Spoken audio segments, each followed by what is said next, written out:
I want to welcome everyone who's joined us to the National Links Trust first ever Municipal Golf Network webinar. We're really excited to have some great people joining us to help tell the story about Winter Park 9, which I think in the last 6-7 years has been probably the most talked about municipal golf course,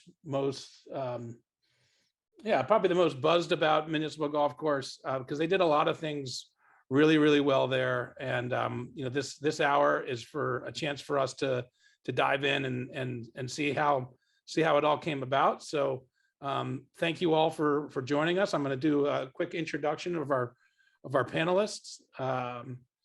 Joining us from Winter Park is Steve Leary. Steve served as the mayor of Winter Park from 2011 to 2021. His commitment, investment, and management of the Winter Park golf course renovation is a major reason why the project was so successful. Keith Rhebb. Keith, alongside partner Riley Johns, was one of the lead architects for Winter Park, the Winter Park renovation in 2016. Keith has been in the golf course construction and design industry for over 20 years, including 15 of them as a design associate for Corey & Crenshaw. Some of his projects include Streamsark Red, Ozarks National, Sheep Ranch, and Cabot Cliffs and Cabot Point.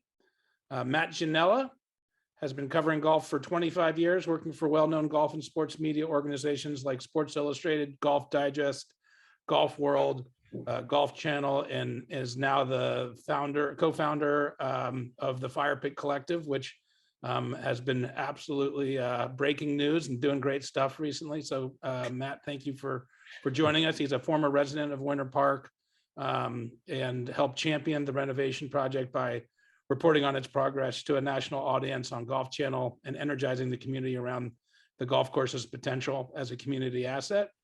And then Gregg Pascale. Gregg joined the Winter Park Golf Course staff as the facility's golf pro shop and country club manager in July of 2016, right in the middle of the renovation project. Since its opening day later that year, Gregg has led the day-to-day operations and implemented many of the golf and community programs that have helped Winter Park 9 thrive in the years since the renovation. So thank you guys for joining us today. Cool. Yeah, thanks for having us. Matt, why don't we start with you? What was the course like when you moved to the area, and what was going on? Good morning, Will. So, that I moved there in 2013 and moved actually into Winter Park that year and got a little apartment right down the street and heard of this 9-hole golf course. It was walking distance from where I was living.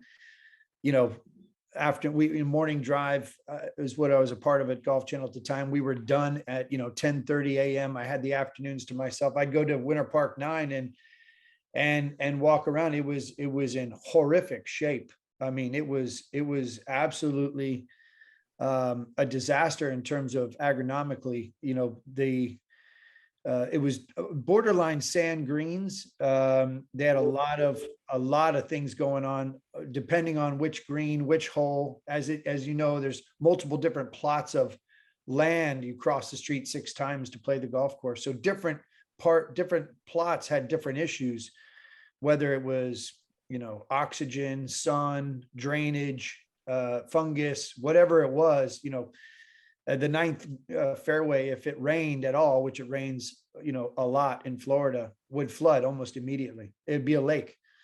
And yet it was still, fun to play. It still had that sense of like, oh, well, you can go get 9 holes in a little over an hour. Wasn't much of a business. As the mayor will tell you, it was losing money. And then I moved actually downtown for a couple of years but got pulled back into the conversation through Matt Haggerty, who works at the Golf Channel, lived locally at the time. Gary Deal was another local. They were coming up on the 100-year anniversary of Winter Park 9. And I think there was a groundswell of committed locals who felt like, I think we have something better than what it is. I think there's something we can do without much money or maybe without a ton of effort that could try to help improve this situation. So it really started with some locals who I think, you know, and the mayor will be able to tell you better in terms of how they were communicating with him. What I got brought into was a conversation to say, hey, if there was going to be something done, how much do you think it would cost, and who do you suggest could do it? And I had just come back from a walk in the dirt of Cabot Cliffs at the time with Kaiser, Ben Cowandour, Bill and Ben, and Keith Rhebb was part of that crew and part of that walk. And I had met Keith, and I even met Riley on that same walk. Keith was walking with us more, and he lives in Orlando, and so at that time when I came back and got called into this lunch to say, what would you do? At the time they were thinking about Nick Faldo, and I was like, oh my gosh, that would be not a good idea. Nick Faldo is a good player, a good announcer, you can say, but I don't think much of his architecture, and I think that would be money not well spent. I just got back from Cabot, met a guy named Keith Rhebb. He's working with Bill and Ben. He's been a part of their most recent success projects. He lives in Orlando. This is the kind of guy you'd want to do this kind of project. You're going to pay a lot less. You're going to get a lot more. And that really started the conversation. Then obviously I had to clear that with Bill Core to make sure that I could recommend Keith, because I didn't want to undermine Bill and Ben's team and what they were doing. But that's really how it started. From my perspective. And that goes back to like 2014 and at that time frame. And Steve, how did the city view the golf course at this time? Well, we view it every day, right? It's in the middle of our city, but we didn't view it. It was one of those. I would say from the casual observer, people just drove by it and didn't notice it. From the city's perspective, it was just an asset we had. It was part of the parks department, just like lacrosse fields, baseball fields, and all. And that's kind of the way it was seen, right? It wasn't seen as this unique special opportunity because it just hadn't been. I don't even know how many guys were paying to play it. I think they had the regulars out there that were just kind of traipsing through it. It's like the old. Where do you put a sidewalk at a college? At college, you wait till people kind of cut their path through the quad, and then you put a sidewalk there. It's almost like you could see, trails through the course where certain people had walked it every day for the last 15, 20 years. So it had its regulars playing it, but it wasn't thought of all that differently than a lacrosse / soccer / football, tag football field. Was there pressure from the community to do something different with the golf course, or was it, pretty well assured that this was going to be a golf course going forward? Yeah, there wasn't any pressure to change over use, to move it into condos or anything like that, right? But there was kind of, I think we had budgeted a couple $100,000 to, update it, if you will. But the real groundswell came, as Matt describes it, the groundswell came. I wasn't even involved, really. I mean, to be quite fair, these guys kind of came forward with it and said, hey, you've got something really cool that can be a hell of a lot better. And I think that began the process, and I'll give my predecessor credit too. He kind of was involved in pushing this team of professionals along to recommend some things. And that's where it came from. And I think that's what makes it so great. It was an organic kind of procedure and process. And these guys came forward and said, you guys don't know what you have here. This could be even more special. For a city to take on a project, something of that size, and it wasn't necessarily just the budget, because I think we got a steal for it, but you're talking about however many acres, 40 something acres right in the middle of our downtown that's going to be turned over and turned upside down for a year or so. It's pretty ballsy recommendation, to be quite honest, from these guys. So, and I think back to the organic aspect of it, the thing that made this work all along was putting it in the hands of professionals. Our advisory board, Matt Hagerty was there too, and Matt deserves a lot of credit. Matt Ginella, Keith, Riley, Gary. There are so many guys that played the course that were not only players, but they also were in the industry, and they saw trends coming, and they were talking about that. It wasn't 5 commissioners at a workshop talking about how we're going to reshape the second green. I mean, there may have been a couple of those folks that did that, but we turned it over to the professionals. And when there were comments about, well, I'm not sure I really like the slope of that green from folks that were outside of that core group, it was like, that's great. Why don't you stay to doing what you do and let the professionals kind of get back to giving us this recommendation. I'll tell you, Will, as we've discussed, the mayor here, Steve Leary, none of this happens, not to talk about him like he's not on the call, but none of this happens without him. None of this happens without him being willing to listen, surround himself with people who know what they're talking about, who are, industry insiders, quote, like people who understand the landscape of restoration or renovation of a golf course, budgets.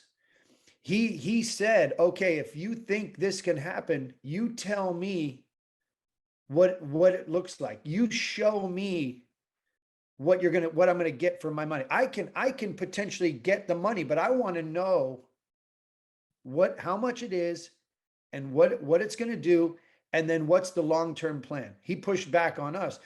So we went back and forth a couple of times where it was like, hey, we should do something. He said, what do you want to do? We should do this. How much is it going to cost?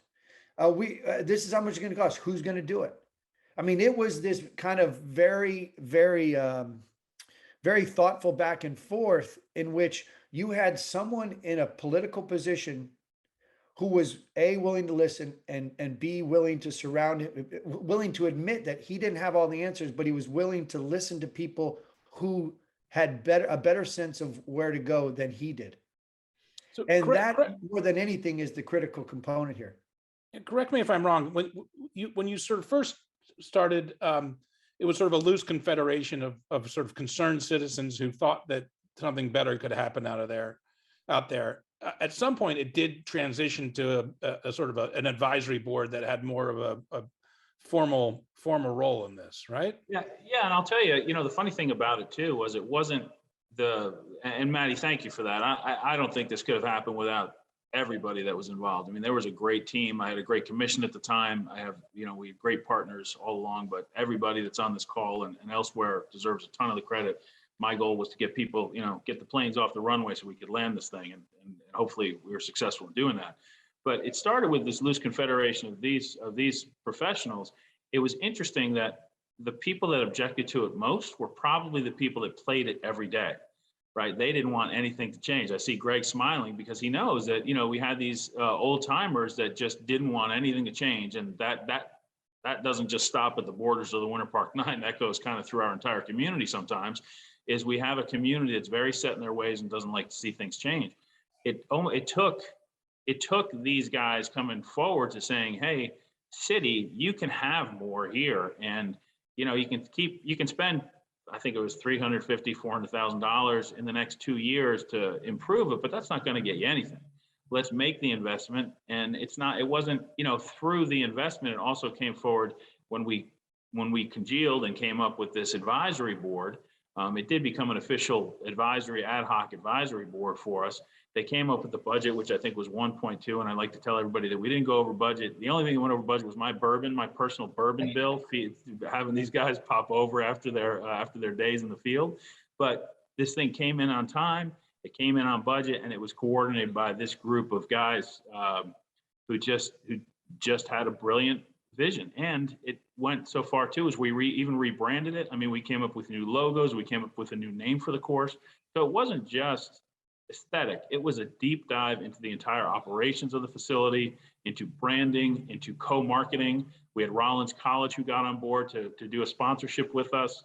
I mean, there was a lot of involvement in the community that wasn't just 5 people going out to turn over a course. It really kind of touched every level of our community.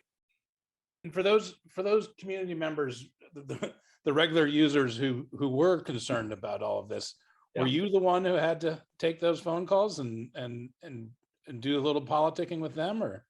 Well, I was really good at advice for Gregg, who was taking those phone calls. Yeah.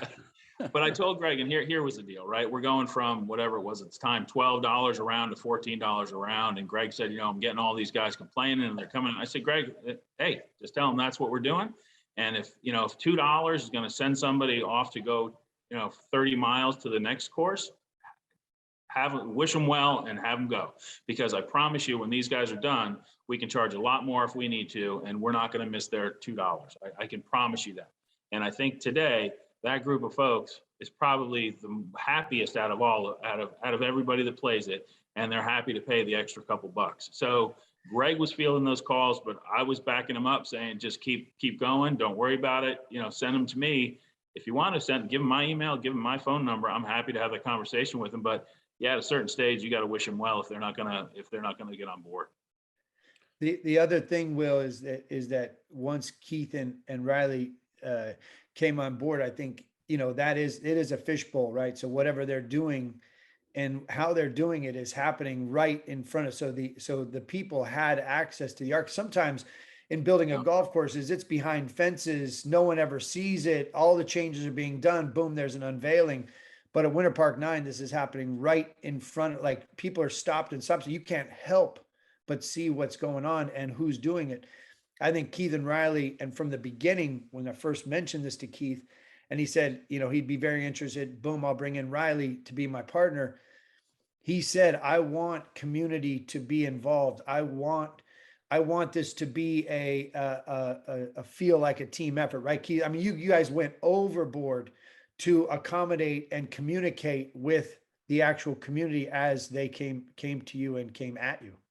I mean, for us building golf in some of these remote places and not having that interaction with the community, I think you kind of lose something, but we gain so much just support and input, and just we actually had ambassadors of the people that we'd run into, and they would tell other people that were asking questions, oh, what are these guys doing? And we had nannies with the kids, pushing them up, watching us, on the equipment and talking to us.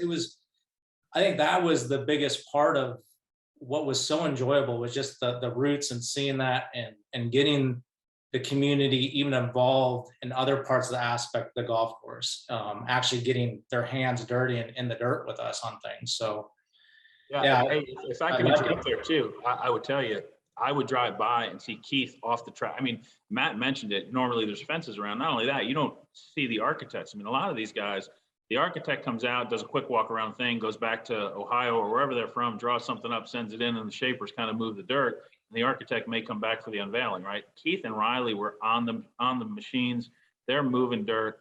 I would drive by there off the machines, talking to folks, not even golfers, talking to nannies, talking to grandparents who were out there walking with their kids. And I'm like, hey, man, get your ass back on that tractor and start moving some more dirt. But these guys were building a force in the community and ambassadors of not even golfers to really push this thing forward. So as I said, the credit for this thing goes to so many people, but those two guys and their team, Blake and those guys, deserve a ton of it for how they sold this organically through to the community. Well, let's take a step back and talk about how, Matt, obviously from the moment you were sort of brought in on this, Keith and Riley sort of came to mind, or Keith came to mind, but that doesn't mean that, hey, one concerned citizen who's well connected is going to choose the architect. Can you talk a little bit about how the process unfolded and how important it was probably to the overall success of the project?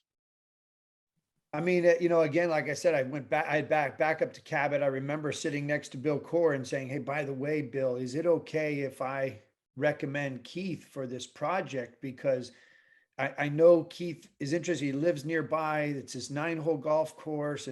And Bill said, well, it's going to depend on timing. But yeah, I mean, in theory, very supportive of the idea that his guys would get this opportunity. Of course, he's in on that kind of growth for his crew, but they're busy. Bill and Ben are they got a lot going on. So to lose a Keith, Rhebb, and or a Riley, that was significant. But he said it's about timing. And then as timing unfolded, and Keith brought in Riley, and there was conversations and then artistic renderings of what was possible once things started having some visual, effect. Riley's an incredible artist in Yeah. addition to, doing what he does. And so for him to be able to kind of put things on paper of what it would look like and how they would move bunkers and what they would, what their proposed strategic changes would be, and getting under the ground and figuring out that, oh, wow, this is actually just,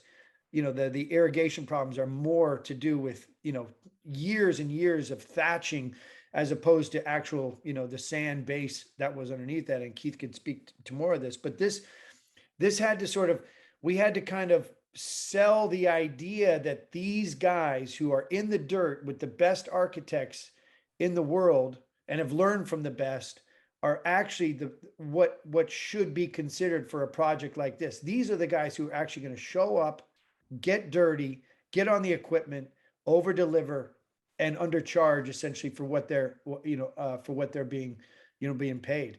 And that was kind of what I was selling. I was selling the talent and the opportunity for guys that are, quote, hungry for these kinds of experiences. And at that time, and then the budget being 1.2 million, what ultimately became the number 1.2 million. Can they do this? Can this work? That's when it really started getting fun and exciting, because it was like, hey, Keith and Riley assured us through multiple conversations and budget preparations that this is something that they could do for that number. Then it was like, we kept getting challenges from the mayor or from other people involved saying, can they do? Matt Haggerty kept calling me saying, are you sure these guys are going to be able to deliver this project at this number, at this time frame? And then I'd call Keith and Riley and be like, hey guys, are you sure you guys are going to be able to deliver? Because everybody's ass was on the line at that point, all the way, from the mayor to the advisory board to myself, and meanwhile I'm covering it on sort of the golf channel. I'm trying to help broadcast this concept of a restoration and renovation of a community asset. And we'd always look at Keith and Riley, and they would come back and say, we got this. And they did.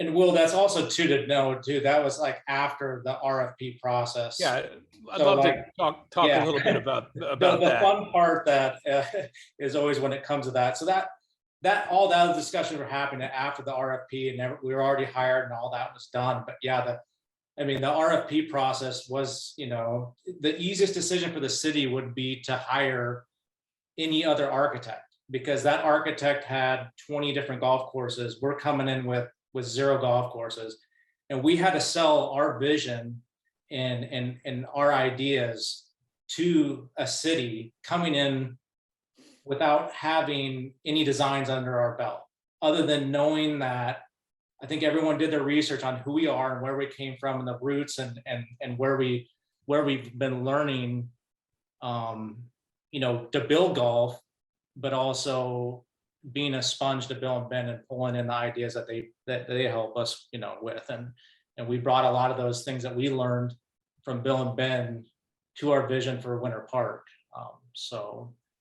And I think back to that RFP process, just for a quick second, what sold, again, I had a great commission at the time who realized I was probably the most passionate person up there for golf, but I wasn't overselling this thing. This was not my project. I was promoting these guys, but they listened, and they listened to the professionals. And when these guys presented, the one thing that stuck with many of them was they said, the number one thing we know is this is a park first in Winter Park.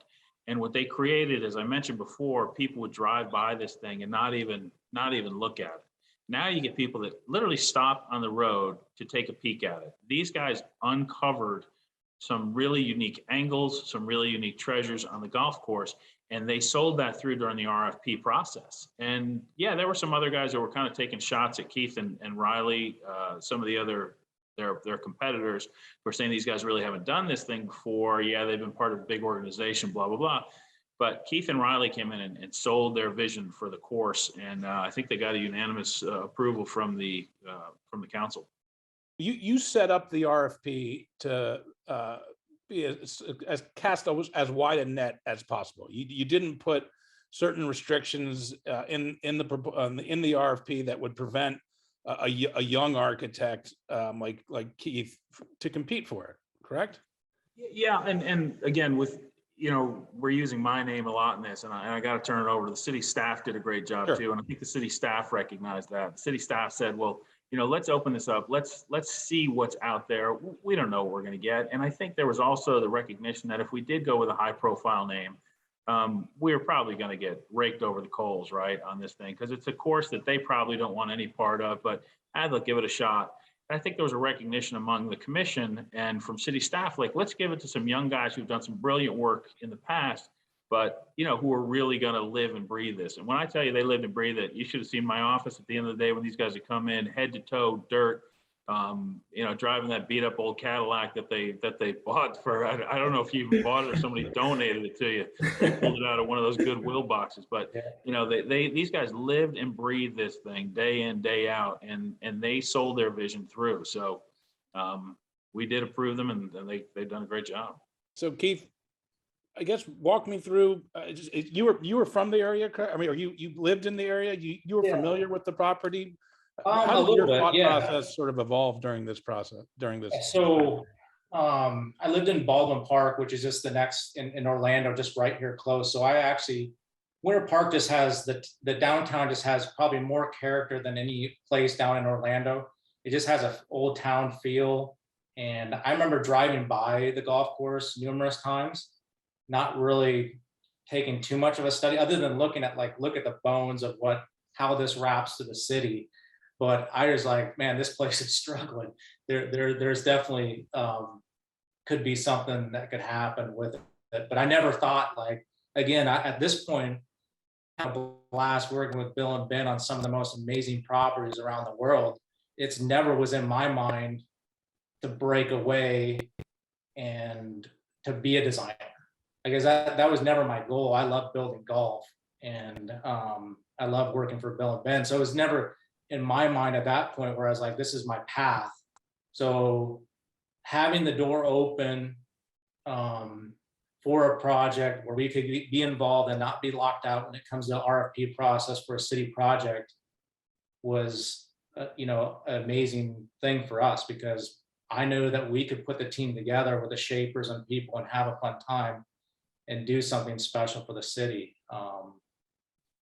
So yeah, and I don't know if I never really, you always just drove by the place. You really didn't look at it too much because it wasn't much to look at. But. Yeah. So when you thought that, hey, maybe there's a chance that this could lead to a pretty cool opportunity, how did you assess the golf course, and then what in your vision you think was really the key to sort of getting the job?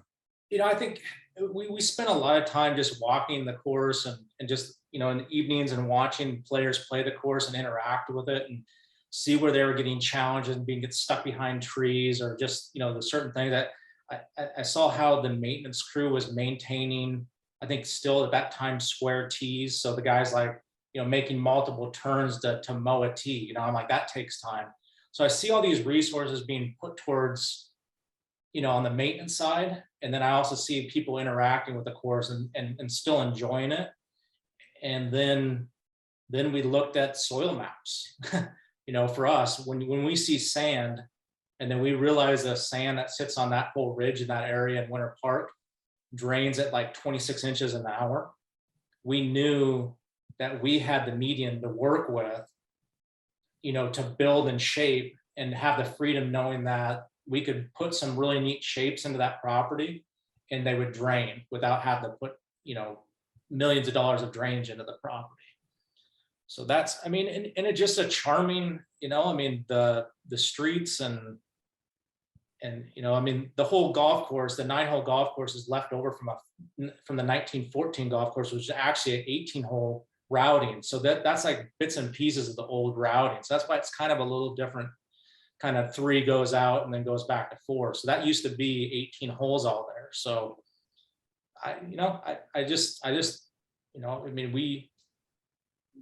we at first, the people that were going to be involved and with the city and everything, when it goes back to when I did talk to Bill about this being a project, and he said, Keith, are you sure you want your first project to be with a city? Because cities can be very difficult to work with, and he was nervous. He didn't want to see us get maybe crushed by a city at the very first project that we're trying to go into. And I said, look, Bill, I said, this city's different. They have a vision, and they're open to new ideas, and they're not trying to kind of hold us down.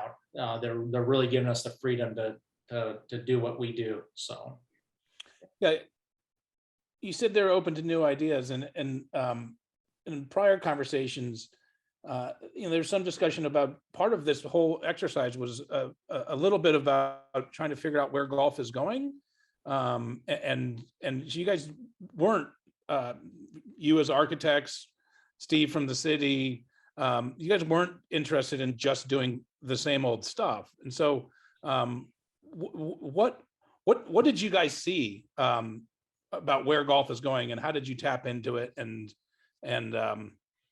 yeah, I mean, it's really commendable that you guys did. So yeah, I mean, I think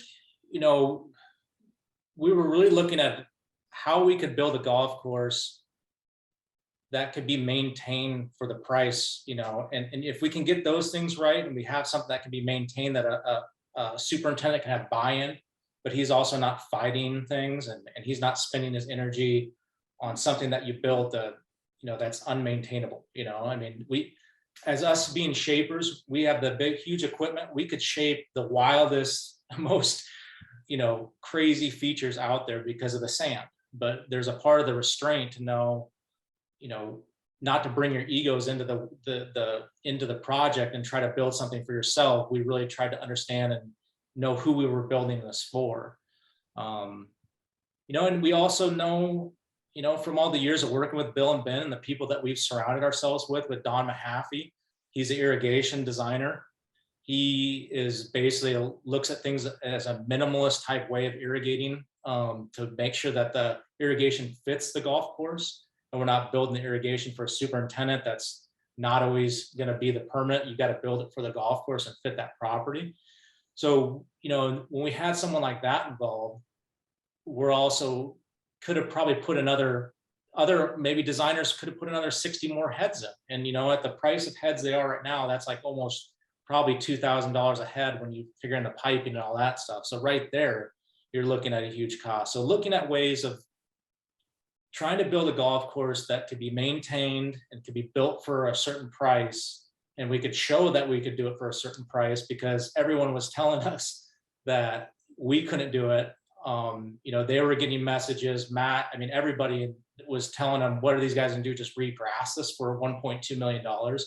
And so we look at a way of like, we want to build golf courses because we're young guys too. We want to build and make sure that the cities, we could show that that doesn't have to always be expensive. I mean, a lot of people get the fear of, they see that big number and then it just shuts down all conversations. Oh, we'll just throw another, $100,000 at this one problem, and we'll fix that until the next problem shows up down the way. So.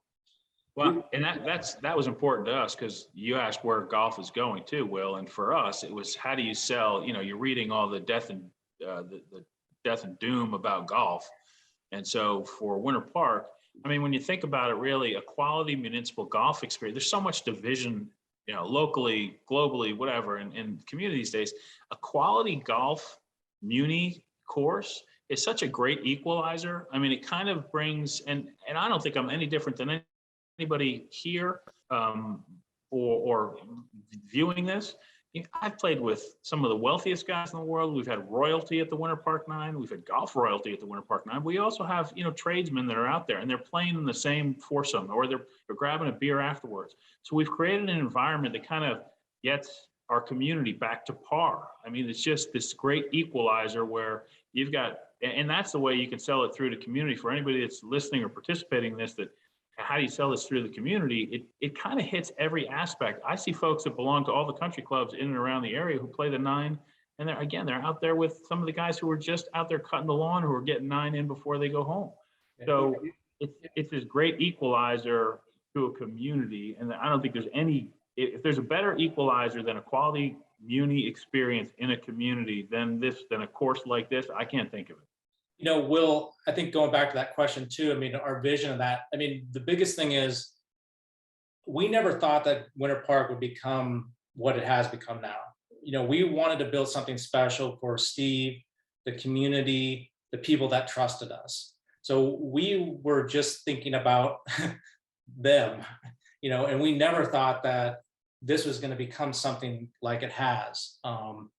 So to say that there was a vision, I mean, the biggest thing is we knew that we had the talented shapers and the people that could run and build it, and we had the opportunity to build it on something, on sand. We knew that all those puzzle pieces were put together, but all this other stuff has been, you know, when we're finished with the golf course, the superintendent taking it to the next level, Gregg taking it to the next level, you know, all those people after we're done with it, keep on taking it to the next level. So I would say that, you know, we were the part of the construction and stuff like that and the vision of the construction part of it, but you know, it's all the people that go and experience and talk about it are probably how the community, you know, has, you know, they have a big part of it. So yeah, I don't know if that, yeah. Yeah, no, that's great. And I think The one of the other things, thing, go ahead, Matt. can I just jump in here for a second? Will, just, I don't mean to interrupt, but you know, the timing of all of this, if you go back to 2012, the opening of Abandoned Preserve, and the idea of introducing a 13-hole par 3 course, and then at the same time, John Ashworth gets the keys to Goat Hill Park and sort of saves this municipality, a community asset, in a very sort of, you know, and I did a story on that as well. And Ashworth came and walked the golf course with Keith, even prior to you guys, I think, actually getting a job, right, Keith? I mean, you guys walked the golf course. I think that was the week that we actually officially, that was the week that we were officially hired. The commission had voted it in. Yeah. So that was kind of the baton. No, but I mean, I think there's, so in fairness, like going back to sort of, you know, this ill perceived concept like doom and gloom around golf. It was really doom and gloom around bad management of municipal golf. This is, you know, the big thunderous sort of, you know, gorilla in the corner of the room is cities, municipalities for the most part are horrible at running golf courses because they treat them like they're just parks, or the people that are running them are not golf people. What Steve broke the chain here, because yes, Steve plays golf, but Steve will tell you he's a casual golfer. What Steve did is said, I see this as a community asset. It's hard not to. It's literally in the middle of my community. It's being mismanaged and not properly cared for. Instead of doing the Band-Aid treatment on the sort of maintenance of the golf course, he broke that run and said, okay, I'm going to commit more. I'm going to commit essentially 4 to 5 years worth of assets and resources into something that can then flip this script and narrative to say, put smart people in place where they can have an impact. They know what they're doing. Coach me up on what I need to do. I got your back. Go do your thing and make us all look smart.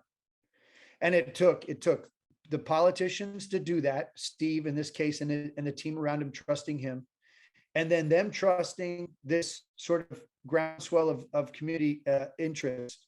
And it came in a wide variety of forms, whether it just be golfers or people in the industry, turning to Keith and Riley and their team, and then turning it over to then the superintendent and guys like Gregg, who then continue to carry that baton. Any break in that chain, and this would have been a failure.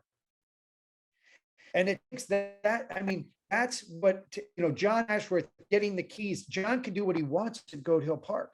He's not going to the cities to try to get votes and time delays and budgetary bullshittery and saying, oh, we got to try to, you know, get this approved. And then you get a break in the politics. Someone gets out, they don't get reelected. Now you've lost your your support system, and there's a break in the chain. If municipalities would be more willing to say, okay, like the city of Oceanside did, which is like, all right, you know what? You want it so bad, take it. And look what John has done. And look what Winter Park has become. Look what you're going to try to do. This takes it, you got to break the chain of sort of people with their own agendas who don't know the game of golf. This is a series. We can choose something else.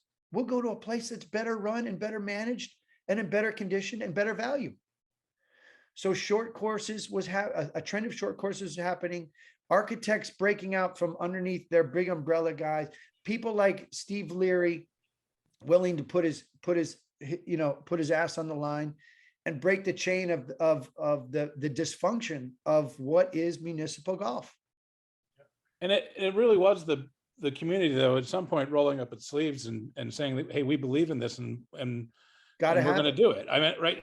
I mean, people out during construction and helped out, right, Keith? I mean, you guys didn't have a contingency in your budget because you didn't have the luxury. Yeah. I mean, that's where we when we go into the construction about kind of talking a little bit about how you make the numbers make sense, because I think that a lot of people are probably looking at this like, how do we do this for $1.2 million? First of all, we looked at the sand. We knew that we had that. We didn't need USGA greens because there's no reason to put USG greens on top of USGA sand, basically. And so we had that. We had an irrigation designer that understood how to irrigate a golf course and make it efficient. We had, the city had, for example, like they had boring equipment. They can bore the piping underneath the 6 crossings of the streets. That's a savings because the city owns that equipment. They can do the tree removal. That was a huge aspect, a huge help. They had the labor when it came down to sprigging or putting up silt fence or any type of thing. They would come in and help. We also kept the staff of the golf course on. We didn't take this project as like a turnkey and said, we'll give you back the key when it's done, and then you can start maintaining it. We had the same people integrated into our group working with us, a superintendent, his staff. So they had the ownership, they had buy-in because they were part of the construction. Then, even with the grassing, the sprigging, we had community parties where the community, Matt was out there with his wife. I mean, everybody was out there. My wife was out there sprigging the golf course. We just had neighbors that would walk out and, bring us Gatorades and, help sprig. So it's like, it was really what we looked at is like, we wanted everyone to walk away with this at the very end of this project and have a piece of it that they could take with them, that they knew that they were part of. And it wasn't just us coming there with our ideas and saying, we're going to do what we want to do. We wanted to really bring everyone involved, but everyone could walk away with a piece of pride and ownership of what we did out there. Will, when you buy a racehorse, if I were to buy a racehorse, I wouldn't know how to train it and I wouldn't know how to race it. I would hire a trainer and I would hire a jockey. Just because you own a golf course doesn't mean you know how to run it. You got to go hire people who know what they're doing. This has to be an industry of experts.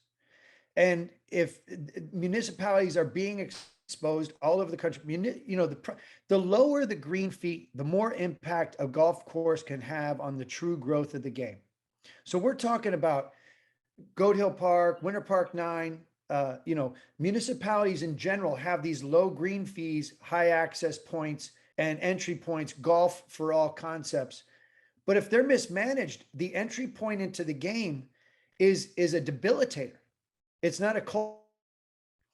These things need to be treated with the kind of attention and resources that they deserve. And if done properly with caddy and leadership academies, junior programs, opportunities for events like Gregg's running on a constant basis, father sons, mother daughters, father daughters, family golf, night golf, making it feel like this is a park where you happen to be able to play golf, music playing, no dress codes, yes to more questions than no, then these assets have a real opportunity to impact the greater good of what we're talking about here, the life we live, the community that we're living in. So yes, it takes community interest. It takes the upsell to the politicians willing to say, we're probably not the best to do this. Let's turn it over to some experts. Those experts then delivering on their, their promises, and then let people play. It's not that complicated, except for it is, because of the municipality structure of things, the political structure of things, the bureaucratic structure of things. Gregg, you came on sort of mid renovation, if I'm correct, right? Correct. The golf course closed in March of 2016. I came on in July of 2016. We reopened on October 1st of 2016. So how long after October 1st did you realize that you had something special? On October 1st, I mean, it grew very quickly for me. I came in, I saw a parks and recreation job, a little consistency in the golf business to come and, work at for a city. And then all of a sudden it's the golf capital of the world and short course, and the Golf Channel is here every day. And so it was eye-opening, to say the least. And I learned a lot. Frankly, I didn't know who Keith was. I didn't know anything about anything. I did know when I interviewed and talked to the city management about the position, that the questions I was asking, which were really basic operational questions for a golf course, they had no idea what I was talking about. And so it was, for me, I was optimistic about it, and I really wanted the job because I knew I can help. Whether it was renovations or anything, it was like, are you charging for this, or how does this work, or just really basic operational questions that to me was eye-opening and exciting. And then all of the other things that have come since October 1st, and probably more so after that. We're talking here, I can't tell you how many phone calls I've had from people all over the country that work for Parks and Recs departments, that I've referred to Keith, that I've referred to Matt, that I've talked to myself about the process that we're talking about right now. So it's been fun and to watch it grow and to be a part of, but I don't think I knew what I was getting myself into when I first interviewed for the job, for sure. We focused a lot today on the run up to the renovation, the actual renovation, and can you tell us just a little bit about the turnaround in terms of the financials, the usage by the community, both golfers and non-golfers alike? So it started off, I think that there was a total budget for the golf course of around $770,000 per year. In 2015, I believe the total revenue for the golf course was about $420,000. Obviously not a good ratio. Last year, which was our fiscal year runs from October 1st through September 30th. Our total budget is just over $850,000, and we had a total revenue of about $1.2 million. And that's come from everything. So, I'd like to hear that, don't you, Matt? Well, I'd like to hear it for everybody. Absolutely, it can be done. It can be done. And honestly, the rates didn't change all that much. We did go up a couple of dollars, but our rates are anywhere from $15 to $22 for everybody. So 15 resident Monday through Thursday, 18 Friday through Sunday. We have a $2 beer here. We've always had a $2 beer. We were talking about the old timers, and that was a big, we gotta start charging all this money for beer. Well, it was a simple fix. We kept the $2 beer. We still have a $2 beer today, but we brought in a whole bunch of other options, high noons. We brought in, White Claw. We brought in different, IPAs, that type of stuff. And you charge $4 for those beers. So you still keep the $2 option for all the old timers, but 90% of the guys come in aren't asking how much a beer is. They're just grabbing what they want to drink. So it's, simple things like that. Our membership at the time And Matt could probably touch upon his thoughts about, memberships, but, we had about, I would say about 95 members at the time that we started. Today we're actually on a waiting list for non-resident members of about 40 people just sitting there hoping to get in. We have a total of about 250 members at the course right now as well. So the rebranding of the golf course made a huge impact. The WP9 logo, the WPGC, we have kind of two different options. I know Steve's a big fan of the kind of old school classic one, but people love that WP9 logo. I see it all around town. We brought in 3 different price points of shirt. I mean, we're a $15, golf course. So, to have a $36 shirt makes sense, but we're also in Winter Park. So we bring in a $100, $110 shirt. And we have a little something for everyone. We keep as much as we can in stock. Obviously COVID is put a wrench in that to do as much as you can get what you can get when you can get it. But all those things, again, what I'm talking about, especially for people watching, is just basic, operational stuff that really just wasn't in place at the time, when I started. Can you just mention quickly some of the programs you guys do to attract non-golfers to the property? Sure. We partner with the First Tee of Central Florida. I think that's our biggest, junior growing the game asset. We do 3 days a week with them, Monday, Tuesday, and Wednesday, where kids can come out. The one issue we do have is we don't have a driving range. So, when we first reopened, we used to have Anthony, our head pro, he'd go out on number 3 and bring a bucket of balls and do lessons out there. We've gotten so busy that it just doesn't make any sense. So that's an important program, partnering with the First Tee and letting them come in and do, what they do. We also do, things like movie nights. We have movies out on our first fairway where, bring a blanket at night, come in and sit and watch a movie. We've done things like divots and donuts. You can come over, and this is not even, golfers, but just community members, kind of like the springing event, where we just get a bunch of donuts, have some coffee, maybe a few mimosas, and walk around with sand and fill the divots. We're going to do something as a happy hour, divots and daiquiris, which I'm sure will be probably even more popular than the donuts. And then the member events that we've done as well has attracted a lot of new members and residents in the community. Just simple things, we'll do things with the Masters. We just did it for the Players Championship.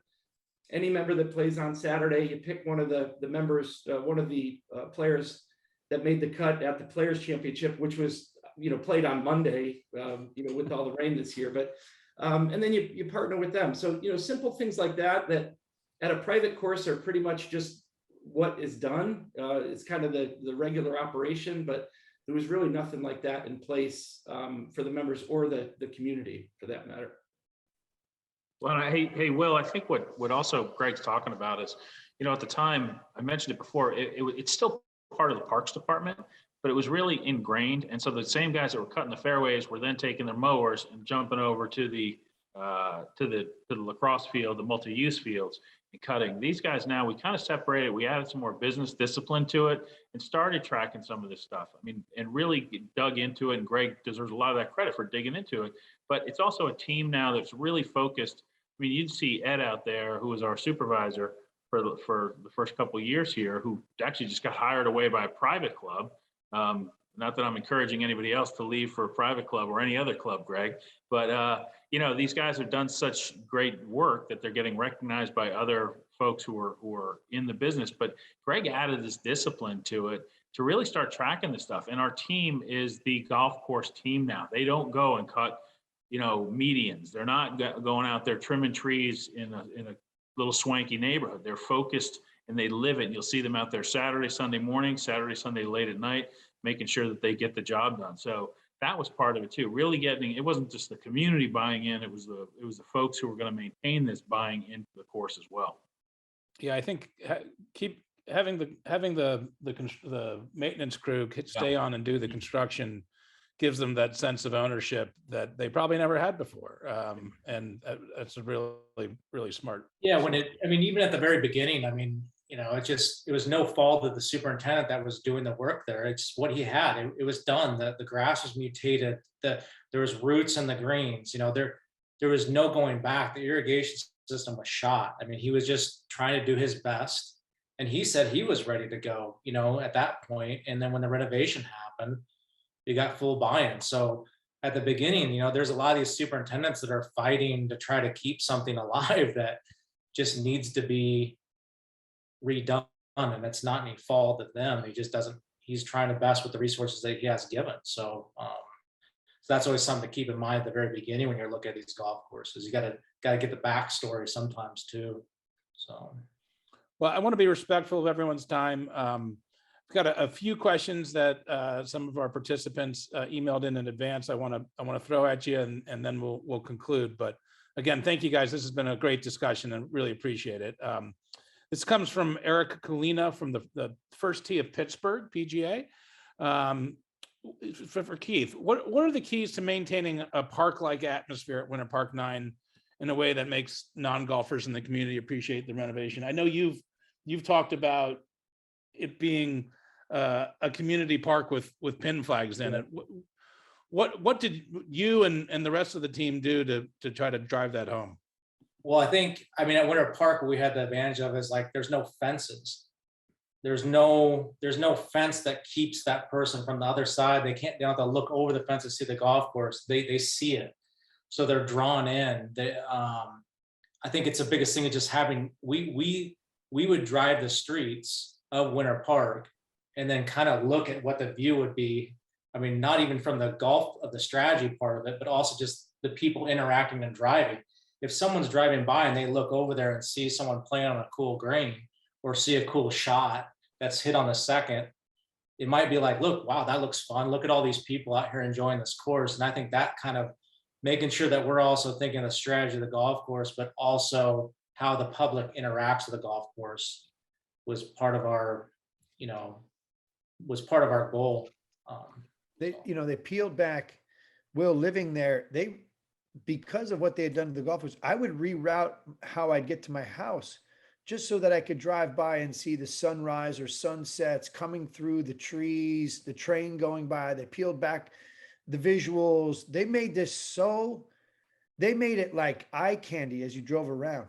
I mean, it literally, improved the look of the city, improved, property value of the city. And I'm sure the mayor can tell you, like, just the general aesthetic of everything that was happening is so incredibly enhanced. And and we haven't even talked about the putting course off to the side of the 9th tee, which is another kind of free community asset where it is the little training ground. Yeah. And where that's the first time my son had a club in his hand was at that practice putting green. It felt and looked like golf for him. That was a little mini version. I mean, they did that. That was Keith and Riley saying, we want to take this, make this a putting green and let people have access to this and make it a feeder system into the big course, which is a little course. And that was, the putting course was actually, we had to go to the city at the very end. We were ahead of schedule. We were under budget. We had some money left over and we said, look, please, there was like a little polo field like right next to the right of the tee. And we said, look, can you give us this? Because we would really love to build a putting course here.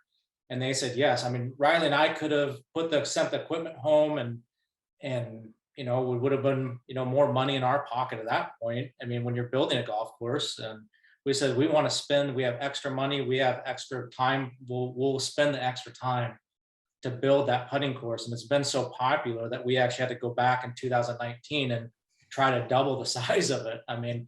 It's packed. You drive by there right now, I can guarantee if someone drove by and they called in, there's probably 6 people or 7 people on that putting course right now. And that's a completely free asset that anyone can walk up and putt pretty much from dawn to dusk, right? Yep. Yeah. That's really neat. Yep. Really neat. One final question, also from our friend in Pittsburgh, Eric.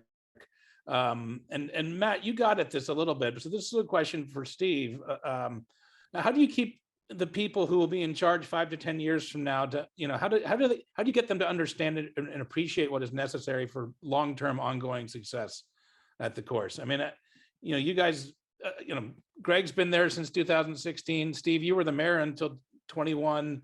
That sort of continuity is rare. And, I guess the question is, how does that come about, or in the absence of that, what would you try to add into the process to try to make sure that things aren't constantly changing? Yeah, it's a hell of a question, and especially I think that probably goes through every aspect of government, right? How do you keep good things going? I think it's communication, it's education, and it's trust. And I would counsel anybody that takes a position, an elected position. It's the first thing I did is go out and talk to the department heads and find out what they do. And if you have a good sense of people, you get a pretty good sense of, who's hiding something and who's not. And if I were any of the new elected officials, or if I were Gregg or anybody in his position, I would reach out to the elected officials and say, hey, let me tell you what's going on here. Let me tell you what's made this a success, rather than try to, municipalities have a history or have a reputation for kind of hiding things, very siloed. I think I'll get rid of these guys in 3 years. They'll be out. I don't want to get them too close to what I'm doing. I don't want these elected officials ruining my recipe here, so they don't communicate. But I think it's just the opposite. Go talk to them, because if I'm a mayor and I'm coming in and Gregg comes to me and says, hey, here's what we've done. Here's the success. I've got these 5 advisors and they're really helping me run this thing. I'm like, hey, fantastic. That's one thing I don't have to worry about for the next couple of years, because I know I got a team in place that's going to take care of this. That requires elected officials with very little ego in it, who don't want to make an impact. But I think you just communicate, you educate, and that's how you build that trust, and you just stay in communication with them maybe every 6 months after that initial couple meetings. And then you just could re-communicate with them, say, hey, we're still doing great. Why don't you come over? Why don't you experience the course? I'd like to take you around. I mean, I think that's the path forward, but just don't hide out. And as these guys were talking about what made it, the impact that the course had on the community, they didn't hide anything. There were no fences. I mean, in some cases they took down trees and people were like, oh, don't take down the tree. But when you take down the tree, you now see this beautiful course. And so these guys exposed the course and they exposed the nugget to the community. So I think it's the same thing with elected officials. Communicate, create some transparency. That's great, guys. I really enjoyed the discussion. I can't thank you guys enough for your time. It's been really educational. I hope all the attendees enjoyed it and learned something. This is, as I said at the beginning, this is our first one of these webinars. Our next one is scheduled for May, and we'll probably do another 4 this year, and maybe in 23 go to a monthly schedule. And I couldn't think of a better way to kick it off than with the story of Winter Park 9. So thank you all, and look forward to maybe sharing a beer with you guys in person sometime soon. Will, I got one thing. I want one thing to leave everybody with is just to know that there is a Winter Park in every city. There's another one of these in every city. So it can happen again, and it needs to happen again. So just to think that there's a diamond in the rough in every city. So thanks for everyone for coming on too. And thanks, Will, for what you guys are doing. You guys are doing amazing work, and we're so proud to help out in any way that we can. So thanks everyone for taking the time to listen to us chat too. So thanks, Will. Go, Will, go. Yeah. Keep it up. Thanks, guys. Yeah. Good to see y'all. Yeah. Thank you. Okay, guys. Bye now.